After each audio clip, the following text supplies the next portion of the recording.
perusahaan gitu ya, dari transaksi utama. Kalau yang, other comprehensive income ini kan dari, eee, laba rugi yang sifatnya masih unrealized gitu ya, maka masuk di other comprehensive income. Elemen laporan, posisi keuangan teman-teman sudah, dapat ya, sudah tahu. Mmm, di laporan posisi keuangan ini yang mungkin, krusial gitu ya, biasanya, memisahkan, antara accumulated depreciation gitu ya, jadi di beberapa soal kadang-kadang, dia menyajikannya net gitu ya, apa namanya, aset dengan accumulated depreciation itu langsung dikurangkan gitu ya, nggak boleh ya. Jadi penyajiannya harus dipisahkan, kalau dia aset, ya sajikan aset, nanti ada accumulated depreciation-nya gitu. Mmm, apalagi ya, current asset, current liability, portion biasanya ada misalnya liability gitu ya. Liability ada utang jangka panjang, tapi, dia tidak disajikan di utang jangka panjang gitu ya, karena ada bagian dari utang jangka panjang tersebut yang nanti jatuh tempo, maka dia akan disajikan di current, liability gitu ya. Jadi kalau misalnya ini kalau utang-utang yang sifatnya cicilan gitu ya, dibayarkannya secara bertahap, maka sebagian masuk di utang jangka panjang, sebagian masuk di utang jangka pendek gitu. Eee, laporan arus kas. Laporan arus kas ini teman-teman juga udah dapat ada, kegiatan operasi, investasi, dan, financing ya. Kalau operating itu asalnya dari, transaksi utama perusahaan gitu ya, dari operating, dari, jual beli apa, jual produk, beli inventory gitu ya. Kemudian dari pembayaran expense ya, pembayaran gaji gitu ya, pembayaran, macam-macam expense di situ gitu. Kalau investing ini sifatnya untuk, pembelian ataupun penjualan aset tetap, hanya untuk aset tetap saja gitu ya. Kalau kita, beli, aset tetap, maka ada cash outflow. Kalau kita jual aset tetap, maka ada cash inflow gitu. Nah, untuk, eee, laba rugi dari, penjualan, aset tetap, ini nanti akan masuk di operating. Nah, laba rugi dari penjualan, aset tetap kalau dia, sifatnya itu, karena yang dapat cash-nya kan di investing ya. Nah, di operating itu nanti dia sifatnya akan kalau dia, laba akan mengurangi, kalau dia rugi akan, menambah gitu ya. Karena di operating-nya kan dia tidak mendapatkan cash-nya, tapi menjadi penambah atau pengurang dari kegiatan operating-nya. Karena kalau di metode tidak langsung kan yang diambil pertama kan net income ya. Kemudian financing, financing ini, kegiatan pembiayaan ya, dari menerbitkan utang, menerbitkan apa namanya, share, membayar utang, ataupun dia membeli kembali share gitu ya. Nah ini sifatnya tadi ya, termasuk yang financing kalau dia ada tadi membeli kembali saham ya, pembelian treasury shares ini akan masuk di financing. Kemudian apa lagi ya? Kegiatan operasi nih ya, penjualan barang jasa, pendapatan bunga, dividen, pembelian barang dagangan, pembayaran gaji, pembayaran pajak, ini yang investing. Kemudian, ini yang financing ya, ada bonds ya, kredit notes, bonds itu masuk di sini. Saham juga sama, ada pembayaran kas dividen, pembayaran utang, ataupun, pembelian saham treasury, ini jadi cash outflow-nya. Ada 2 metode, ada metode langsung dan metode tidak langsung. Yang metode langsung ini, sifatnya kita mengidentifikasi, berapa sih kas yang kita bayarkan kepada, pemasok gitu ya, kepada supplier, pada orang lain, dan berapa sih kas yang kita terima dari pelanggan gitu ya, atau dari, orang lain yang sifatnya menjadi, pendapatan kita. Eee, Beda dari metode langsung dan metode tidak langsung itu hanya di operating activities. Untuk yang financing dan investing ini sama gitu ya. Nah, kalau kita bicara, metode langsung maka, eee, bentar ya, ini apa ya,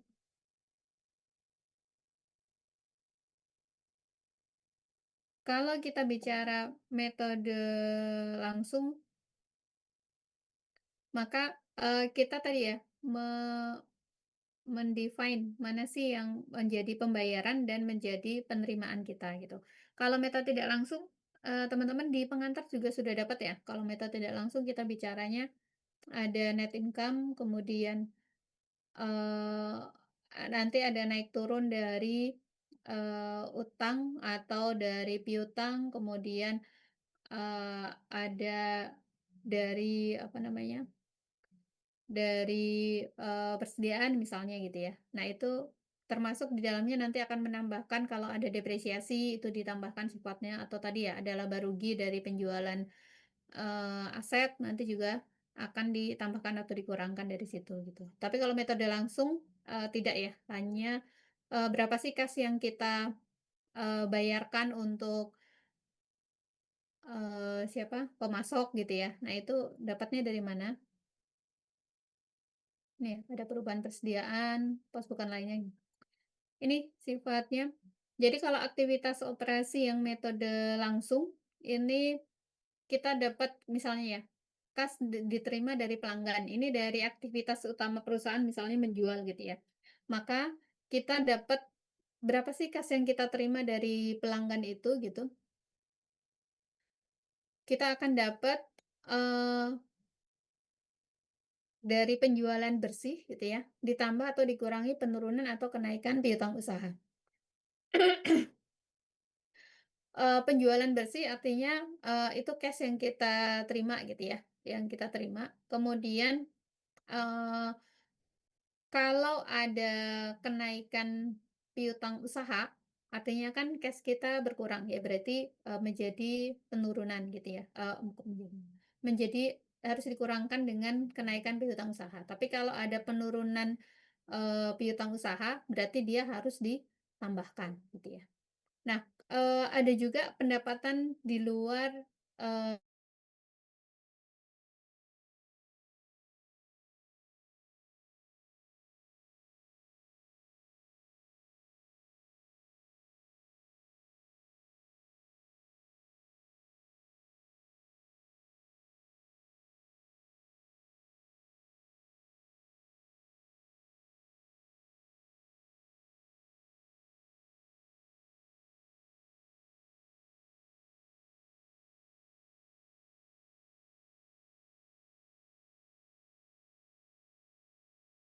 trading yang bisa diperdagangkan dalam waktu 3 bulan. Nah, itu bisa masuk ke cash equivalent. Tapi kalau dia yang sifatnya, eee, ditahan sampai dengan 1 tahun misalnya, nah itu short term juga tapi tidak tidak menjadi cash equivalent. Dia, sifatnya, investment, menjadi short term investment.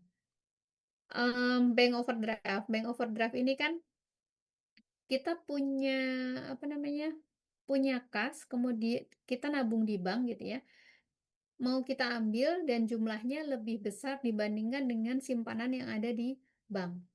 Perlakuan bank overdraft ini ada 2. Kalau dia, tidak ada perjanjian gitu ya, kalau, kalau misalnya ada perjanjian nih, saya punya, 2 rekening dalam satu bank, rekening A dan rekening B gitu ya. Kalau saya mengambil di rekening A, kalau misalnya sisanya itu 100 juta, maka maksimal yang saya ambil 100 juta gitu ya. Nah, ketika saya mengambil 100, saya punya di rekening A itu 100 juta, di rekening B itu Rp100.000.000, saya mau ngambil rekening A dengan rekening B, maka itu bisa dijadikan sebagai kas.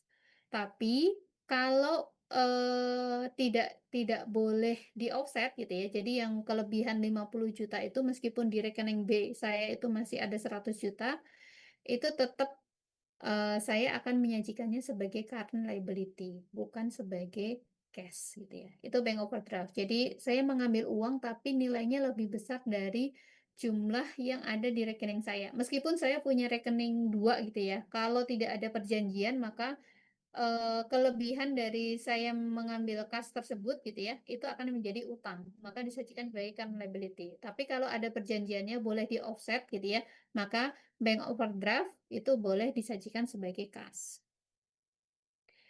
Itu apa lagi ya, piutang ya?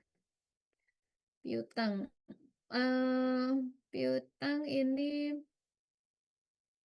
sekarang, long term ya. Kita mulai dari pengukuran harga transaksi. Pengukuran harga transaksi ketika piutang ya. Ketika piutang, teman-teman yang teman-teman kenal itu ada, trade diskon, ada cash diskon. Kalau trade diskon itu, sifatnya semuanya boleh gitu ya, semuanya boleh. Berlaku untuk semua, barang dagangan gitu ya. Jadi kalau perusahaan itu mengeluarkan trade diskon, maka, jumlah, nilai harganya akan menjadi turun, untuk, barang dagangan yang dimaksud. Misalnya kalau dia beli satu sama beli 100 itu harganya beda gitu ya, itu biasanya trade diskon. Nah yang kedua itu cash diskon. Cash diskon ini sifatnya untuk mempercepat pembayaran gitu ya. Jadi kita mau, saya kasih waktu 30 hari gitu ya, tapi kalau Anda bayar dalam 10 hari, maka Anda akan mendapatkan diskon. Biasanya notasinya adalah ini ya, 2, 10, and 30. Artinya, jatuh temponya itu 30 hari gitu ya, tapi kalau Anda bayar dalam waktu 10 hari, maka Anda akan mendapatkan diskon sebesar 2%. Nah, diskon yang diberikan ini nanti, akan berpengaruh terhadap nilai account receivable gitu ya. Makanya ini kenapa, eee harga transaksi ini dibahas juga di piutang. Kemudian sales return and allowance. Sales return and allowance ini juga berpengaruh terhadap account receivable. Kalau kita menjual barang, kemudian kita memberikan, term and condition gitu ya, boleh mengembalikan barang dalam jangka waktu tertentu gitu ya. Maka, atas barang yang dikembalikan itu kan kita tidak mendapatkan penghasilan ya, artinya account receivable kita itu akan berkurang. Makanya ketika ada sales return and allowance, nilai piutang ini juga akan berkurang. Sales return and allowance ini kadang-kadang terjadi lintas tahun pembukuan gitu ya. Misalnya dia jualannya, bulan Desember gitu ya, tanggal tanggal 20 Desember. Nah, dia punya klausul boleh mengembalikan barang dalam jangka waktu, 30 hari misalnya. Nah, berarti kan, jatuh temponya itu tanggal 20 Januari tahun depan gitu ya. Nah, pengembalian, barangnya itu bisa terjadi antara tanggal 20 Desember sampai tanggal, 20 Januari, tahun berikutnya. Atas pengembalian yang di tahun 20 Januari ini juga tetap harus ditarik ke depan gitu ya, untuk me-matching-kan antara, sales-nya dengan COGS-nya gitu. Makanya harus diakui di tahun yang bersangkutan. Makanya biasanya kalau sales return and allowance ini, dia memerlukan estimasi berapa sih, yang, eee, akan dikembalikan kira-kira gitu ya. Misalnya kalau dari menjual 100 barang, ada 10 barang yang akan dikembalikan gitu ya.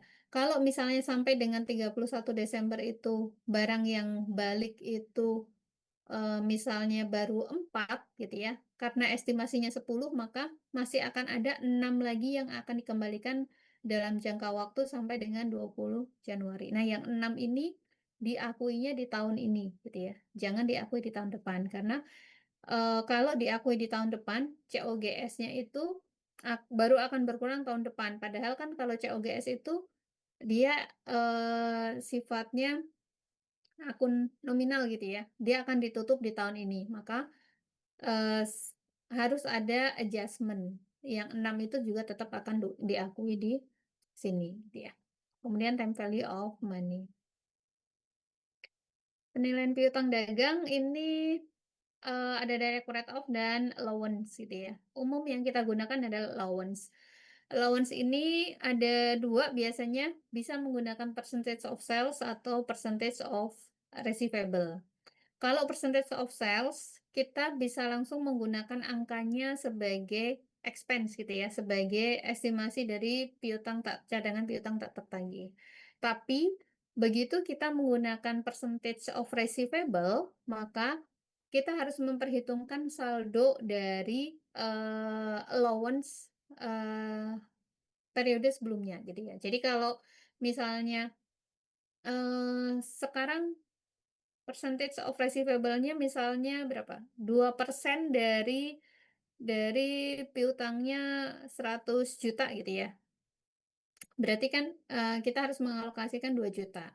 Nah, 2 juta ini kita harus melihat saldo allowance di sebelumnya itu apa gitu ya. Kalau dia saldonya itu kredit, misalnya, saldo kredit, 500.000 gitu ya, berarti, adjustment-nya kita tinggal nambah 1.500.000 BDP expand pada allowance for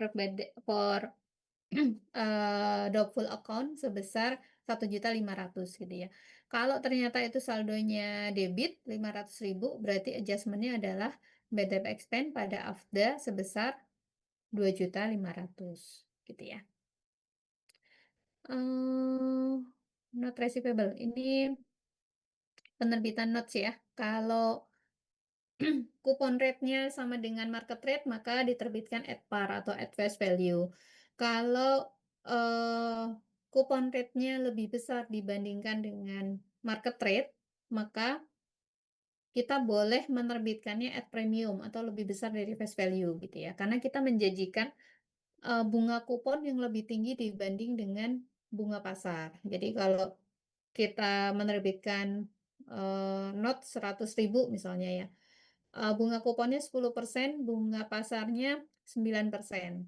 Kita berani menjanjikan, nanti kalau kamu beli, not saya, itu kamu akan dapat bunga sebesar 10% dari 100.000, 10.000 gitu ya.